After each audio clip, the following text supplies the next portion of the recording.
The note is that only HDMI port number 1 supports 4K and HDR output, so make sure to have your PS4 Pro plugged into HDMI port number 1. So to wrap up, when you're buying a 4K HDR TV, remember to make sure that you stay in the mid or high tier of TVs. $450 like this one is probably the lowest you can safely go when there are no sales available. For the PS4 Pro specifically, you want to make sure that HDR10 is present, which Samsung calls HDR Premium. I hope this little guide helps you guys to pick the right 4K HDR TVs for you. Remember to check the links below where I have this TV along with other great options to choose from. Well, that does it for me. As always guys, I will see you later.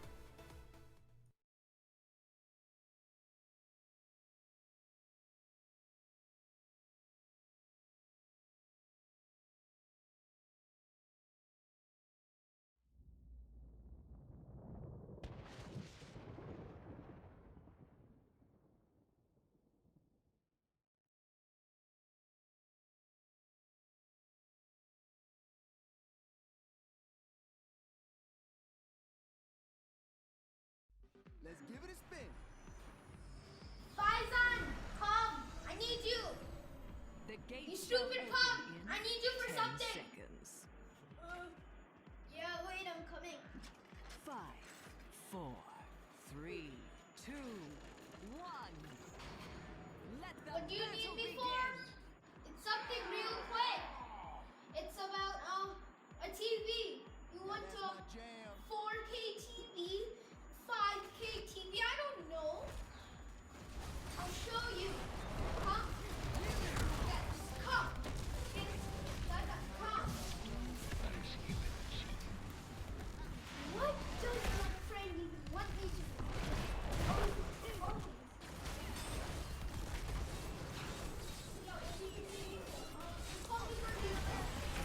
See? New TV? 4K? Top class, baby. You will never find this because More it's further. so old. Double kill. No. Made from 2016. Best TV ever. Sells classified. This TV you won't find single place. Walmart, Union, anywhere. Heroes, Nightfall. Target, everywhere. You I will hope not you're find ready. this Just TV. when it was It is a beaten. 4K super rare TV.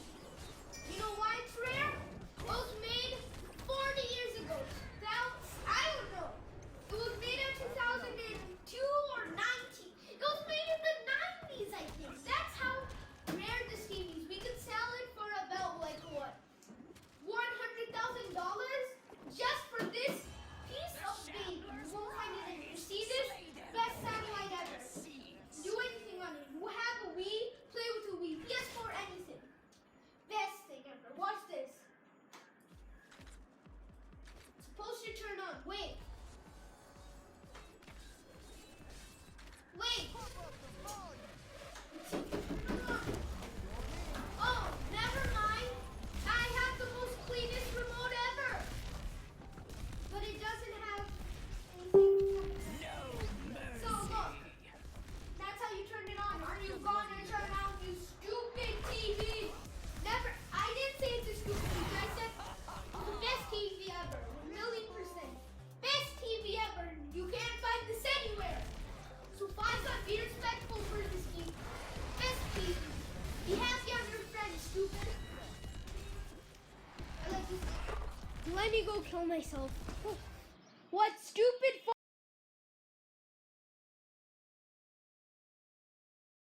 Now that's my jam. Hey, what's up, guys? We're gonna do another Amazon unboxing, but they're not boxes, so I guess do I title this Amazon unbagging? Okay, somebody told me we don't give a fuck about your 4K TV. Get over it already. That's odd because I don't remember talking about my 4K television. I don't remember opening up my 4K television for my subscribers. Just 4K movies, okay? So let's get into it. Ah, there we go. What is this? Oh, yes. Yes. Super excited about this 4K Ultra HD version of the Mad Max Fury Road. I thought it was a great movie. I really enjoyed it. And I don't know. should we ask Yarek, Z over there from Review Tech USA, spelled Jarek. And for some of my subscribers that don't understand things, if you go over to Rich's channel, Rich says Yarek, even though it's spelled with a J, then an A, then an R, then an E, then a K, and then there's a little dot and a fucking Z, okay? So it's Jarek, or Jarek, sound with the Y, it's a Yarek. Does it really fucking matter? At the end of the day, does Yarek, Mr. I review all things blatantly, even though I haven't even tested one? No, it doesn't matter, okay? So, really excited about this. I thought it looked fantastic on a 1080p upscaled Blu-ray. On my 4K Samsung JS9000 with my fucking nano crystals, okay? That's for you, Mr. Stop talking about your TV, nobody fucking cares, alright? So, here's an idea. If you don't want to hear me talk about my TV, you can fucking unsubscribe from my channel. Thank you. Little buttons down here, maybe over here. I don't know, okay? But anyway, would you like me to unbox this glorious fake 4K as Yarek, Z over there from Review Tech USA would let us know?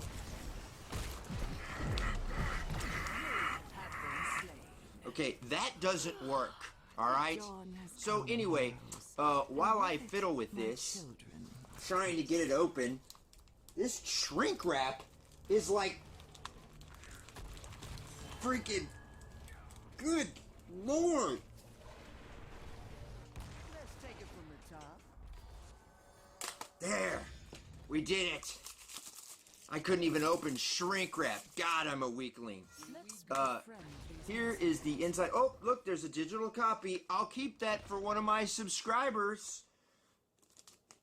So, what do we got here? No discs are special looking, unfortunately. You got the 1080p peasant viewing, okay? And you have the 4K Ultra HD fake 4K version, okay? And here's the deal with this movie, guys. Mad Max was shot on an Arri, so it's called an Arri Alexa camera, I believe. It was shot Arri raw footage at 2.8K, alright? Because Yarek would want you to know this is really a 2.8K movie. So stick with the 1080p version because they're selling you a 2.8K version as a 4K. So they're lying to you. Don't buy it. The picture quality sucks. It's just not there yet. Stick with 1080p, alright? That's what Yarek would want you to believe. But they take that and they turn it into a 2K digital intermediate, which Yarek would want you to know, okay?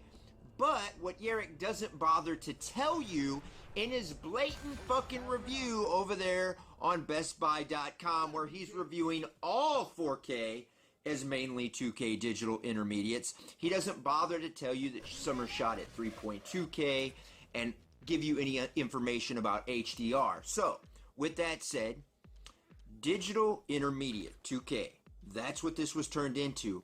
But that 2K digital intermediate was them up converted, and they used the HDR color, the high dynamic range color grading was actually done in the space of the 4K upscale, okay? It was not done in the 2K digital intermediate or the 2.8K, alright? So they actually did something with it after they upscaled it to fake 4K, alright? Yarek? Alright, so anyway, there's what it looks like. There's the back of the case. Whoopity fucking do. Alright, let's get into our next one. What can the next one be? The Maze Runner, okay? Haven't seen it, not really excited about it. Well, then why the hell did you get it? Because it's on a 4K disc, ass hat. That's why. But I'm sure Yarek's telling me right now, but it's not real 4K. It was only shot with an Ares Alexa XT Plus, and it was shot in 3.2K. Isn't that weird that it's shot in a 3.2K camera? So yeah, that's what it was shot with. Look at that, another digital download that I don't give a shit about, so that will go out to one of my subscribers. The disc was loose in the case, but it was just the peasant viewing. Thanks, Amazon. Okay, but we got the nice Ultra HD version over there that was shot in 3.2K Yarrick, okay? And it was turned into a 2K digital intermediate. I'm sure that gets your jollies off. Yarrick, spelled with a J, so to me it sounds like Jarrick. That's how I would look at it. If I saw a J and an A and an R and an E and a K on a name badge, I'd think Jarrick. Wouldn't you think Jarrick? She'd think Jarrick too. Okay, Mr. Subscriber that just doesn't understand. It's like the guy that's at work that's an asshole, and the other guy's name is Bob, and he comes in every day and he doesn't bother to learn your name, and he calls you Bob, Booby, Bobby, Baxter. He calls you everything but your fucking name, okay? Because he's just an asshole, and he really doesn't give a shit about you or anything you have to say. That's my relationship with Yarrick and his fake Best Buy fucking reviews, okay? You get it now? Alright. Don't dwell on the whole Jarrick or Yarrick or Y or J thing, alright? Don't take the time to dwell on what I say in the video, and then you fucking go Google shit and then send me a fucking message like I care. Jesus Christ, move on with your life.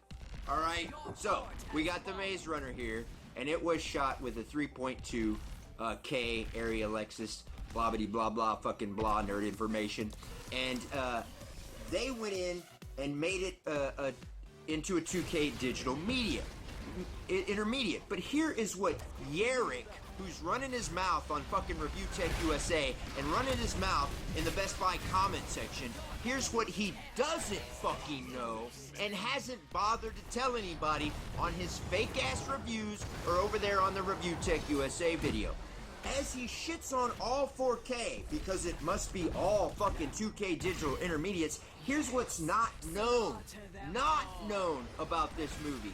Even the reviewers right now do not know whether Fox went back to the original elements, which would be 3.2K elements, not just 2K, and then what did they do with the movie? They don't know if they took the 3.2 elements and went from there and upscaled 3.2, or took the 2K elements and upscaled to the 2K, alright, to the 4K, whatever the fuck, right? At the end of the day, this looks better than the 1080p fucking movie, okay? That's it. That's all there is to it. At the end of the day, Mad Max was actually color graded in the 4K space, Yarrick, okay? So with that said, guys, that's my Amazon unbagging, and after I watch the movies, you know I'll be getting back to you later with a real review, unfortunately, like Yarrick, okay? Spelled with a J-A-R-E-K, then dot, then a Z if you want to go find his dumbass over at bestbuy.com. Take care, guys.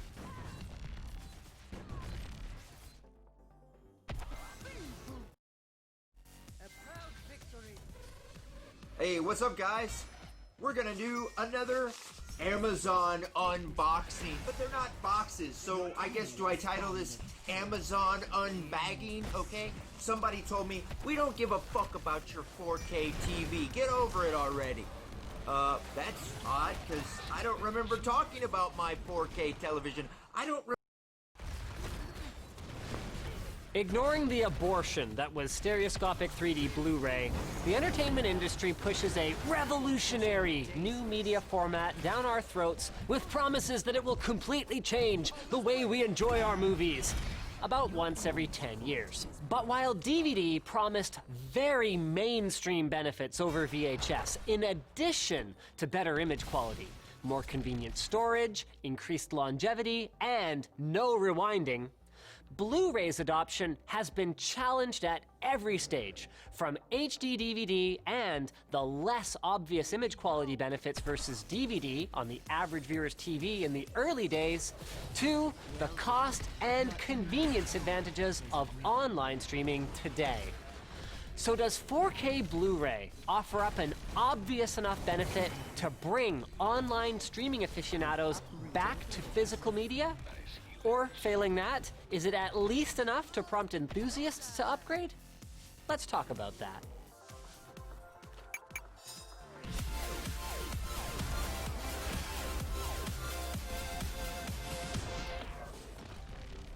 Mass Drop is hosting a drop for the Hi-Fi Man HE350 headphones, which you can get for $99.99 US. Check it out at the link in the video description. Let's open up with the gear that you'll need to enjoy your shiny new 4K Blu-rays. 4K Blu-rays use the BDXL format, which can hold up to 128 gigs on a triple layer disc. But it isn't backwards compatible, so you'll need a new player. We chose the Xbox One S, since Atmos support isn't terribly important to anyone without a redonkulous speaker setup in a dedicated theater room, and it costs the same as the standalone players anyway, while having much more functionality. Next, you'll need a 4K TV. HDR support strongly preferred, as we'll get into in more depth later. I'll be using LG's signature G6 65-inch OLED, since it's one of, if not the best, home HDR experiences at the moment, and representative of what will be more widely while having much more functionality. Next, you'll need a 4K TV. HDR support strongly preferred, as we'll get into in more depth later.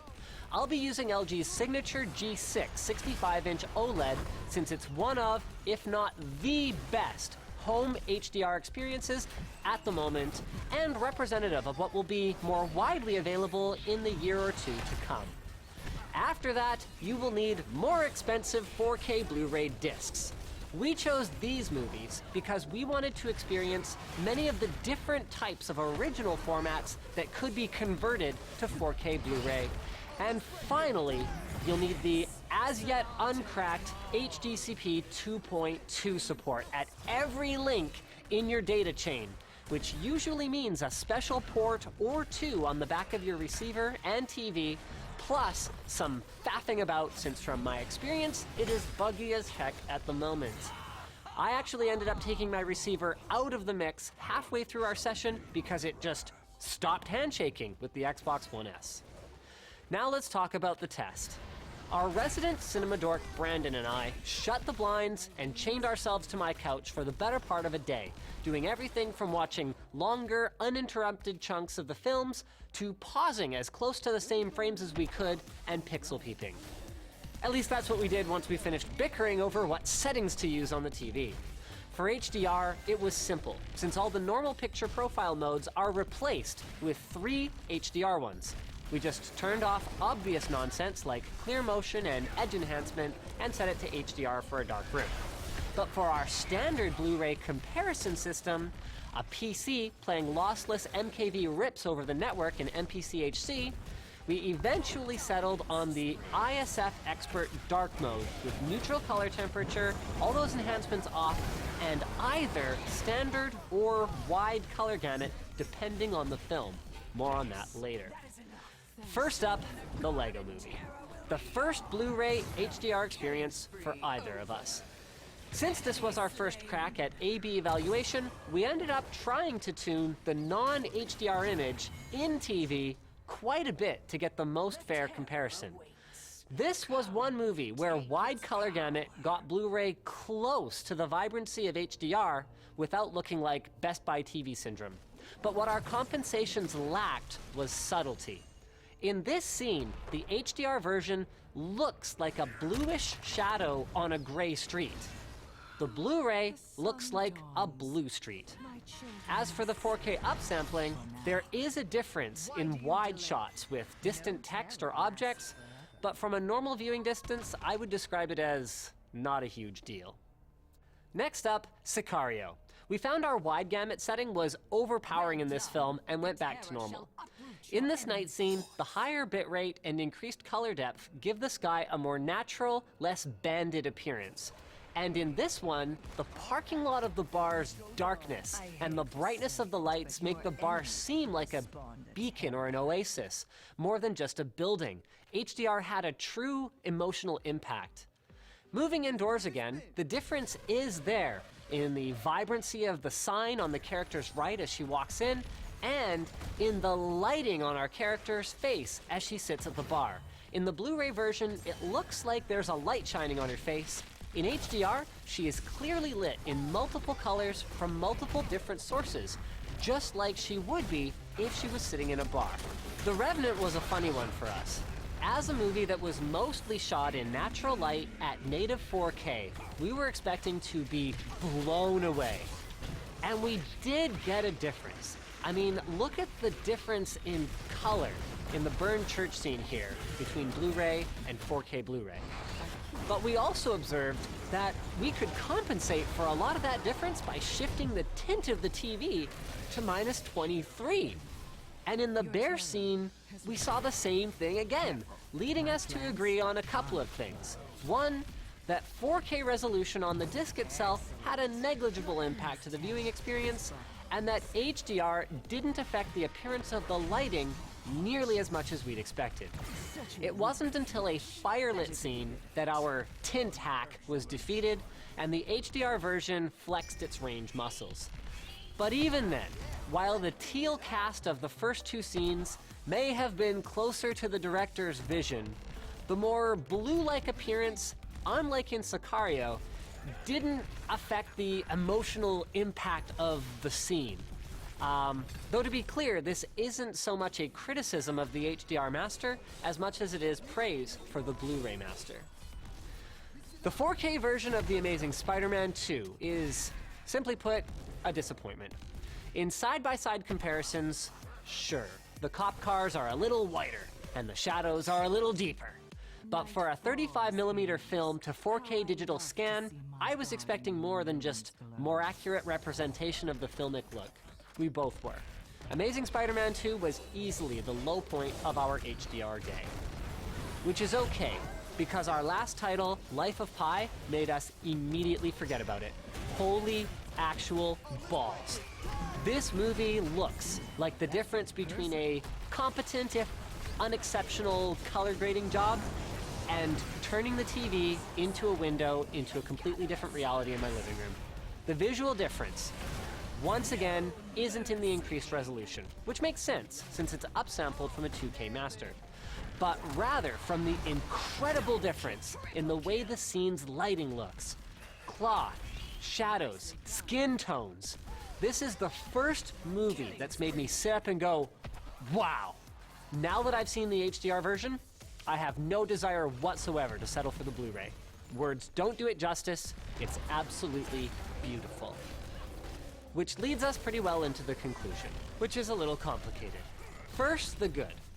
While I'm still not sold on 4K from a normal viewing distance until home TVs are 100 inches or greater, HDR is not a gimmick.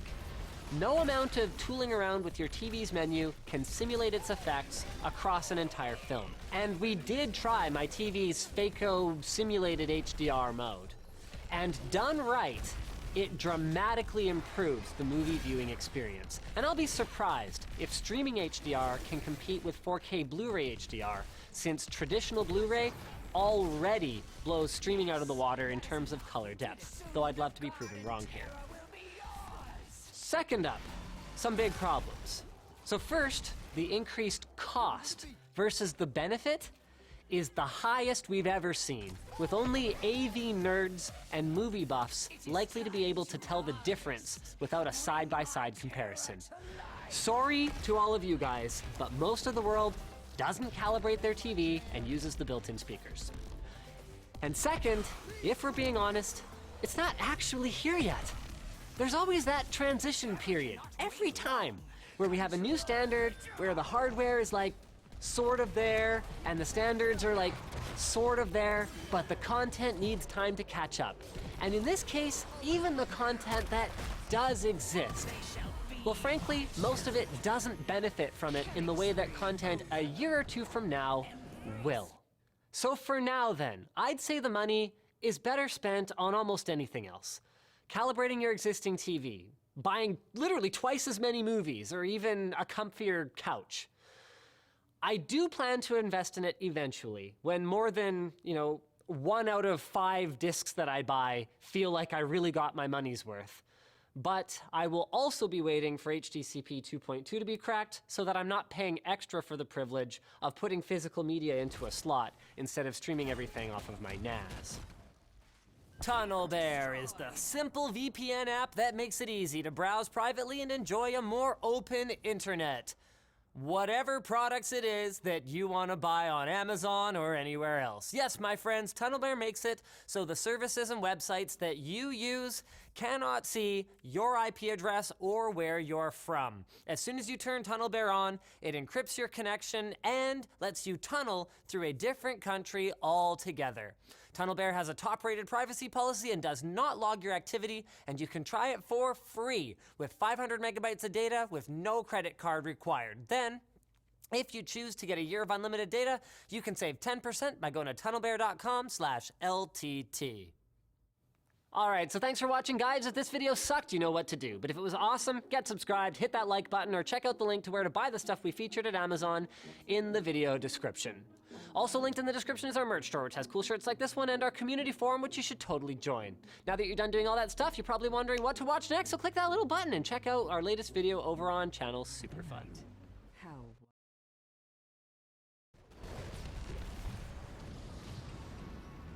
Let's give it a spin.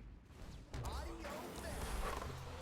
It's been more than a month since I replaced the LG 65EG 9600 65-inch curved OLED 4K TV in my living room with LG's brand new signature series OLED 65D6P. Thanks LG BT dubs. The birthday cake was cool, but this is better. Now, last time around, I was blown away by the massive improvements to image quality compared to my old 1080p LCD that were made possible by the switch to OLED pixels and 4 times as many of them at that. But have we reached the point of diminishing returns? Or is the 2016 flagship another quantum leap forward thanks to the industry's next big buzzword, HDR? Let's discuss.